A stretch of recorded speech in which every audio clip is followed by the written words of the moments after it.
Hi everybody, welcome to Woodfired Weekly at Manna from Devon Cooking School, where this week we're going to be talking about pot roasting in your wood-fired oven, and we're going to be pot roasting a chicken and some potatoes in the Morso Forno. So pot roasting generally is a way of cooking which keeps in all of the flavour and all of the moisture, and it's been used in various ways for centuries, and it can be just wrapping everything up or burying things in the ground, or sealing earthenware pots with mud and then just giving everything slow, gentle heat, generally speaking, slow, gentle heat, so it all just cooks very quietly, the flavours all come together, but most importantly, none of the moisture can escape. And it's a very, very forgiving way of cooking. If our heat is fluctuating a bit, doesn't really matter. If our heat drops off for a little while and then comes back up, it doesn't really matter. If the heat is a little bit uneven, as long as we're cooking nice and slowly, the heat generally evens out and things cook evenly. If we're cooking these in a refractory oven and we've got some retained heat in there, we can just put them in, tight lid on there, forget about it, go off and do something else. In my Alpha oven, I'd be happy that we've got at least an hour and a half of heat, and I know we've got more than that, but that would be plenty to cook these.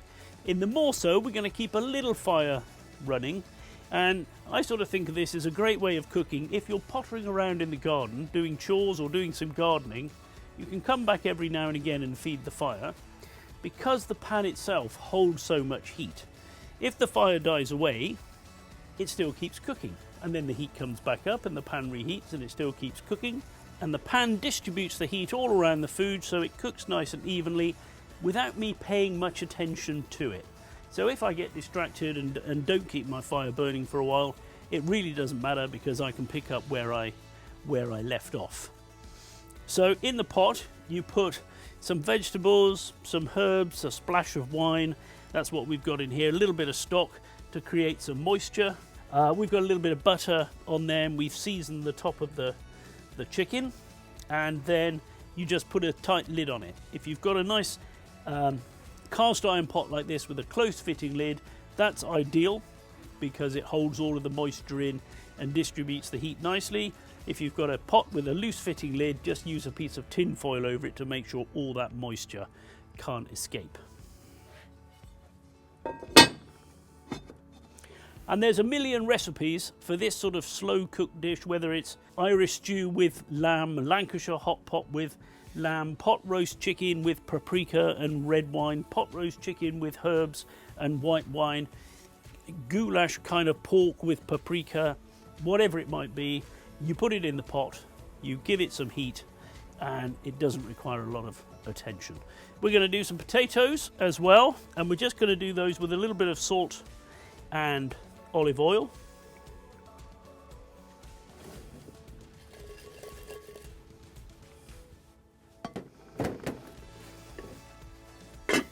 Again, a close fitting pot. This is a nice old Arga pot that we've got here. Into the oven. I've got quite a big fire going at the moment because I want to bring these pots up to heat, but thereafter a nice gentle heat, about an hour and a half, should see that chicken cooked. Doesn't matter if it goes on a little bit longer, because it's still going to retain all of its moisture, so it's not going to dry out.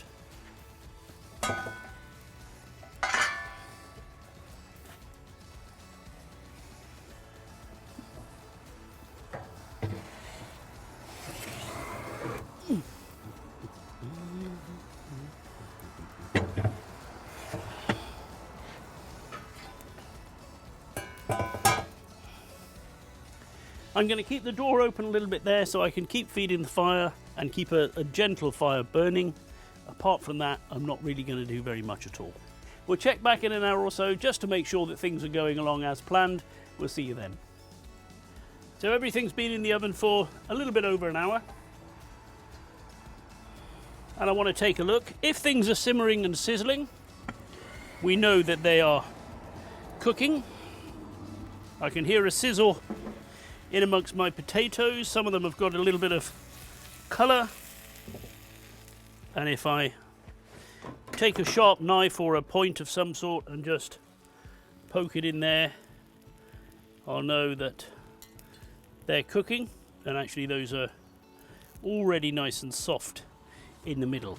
But they're not going to hurt if I don't get to them for another half an hour or so.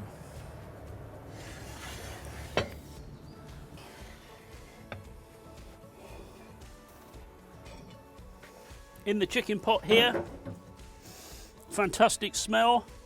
I can see this, the water is simmering down there, or the stock is simmering.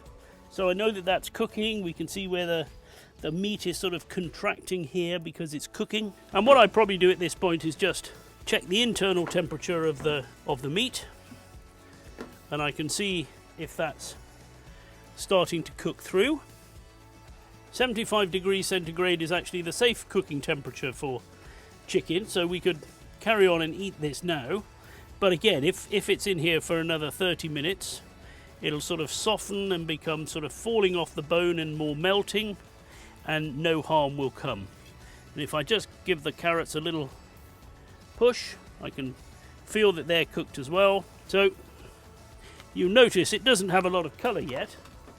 If I left it with the lid on and kept a little bit more fire going, the lid itself would probably transfer enough heat to brown up the top.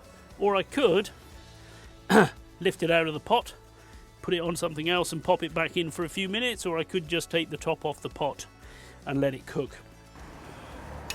So I think I'm going to finish it in the pot because it will also help to reduce this sauce, which at the moment is a bit thin and runny. So if I cook it without the top, that sauce will reduce some.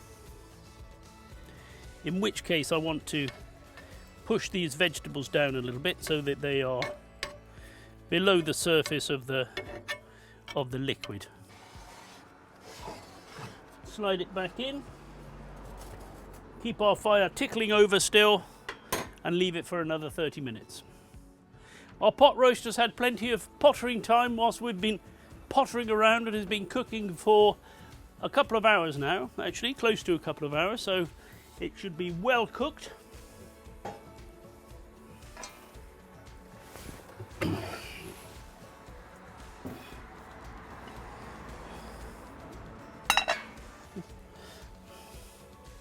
So the top's been off the chicken for a while. It's browned up beautifully. The sauce has thickened a little bit. I could, of course, thicken the sauce even more if it needs it. But that all looks fantastic. And this meat will now be kind of falling off the bone, but still deliciously moist. I'm going to put everything into one pot, and then it's just served like that. The potatoes have got some colour and are beautifully cooked through, having absorbed some of that olive oil. If you've enjoyed this video, please give us a thumbs up. Subscribe to our YouTube channel to see a new video every week. We'll provide recipe and notes for this video on our blog and put a link to that below. Thanks for watching. See you next time.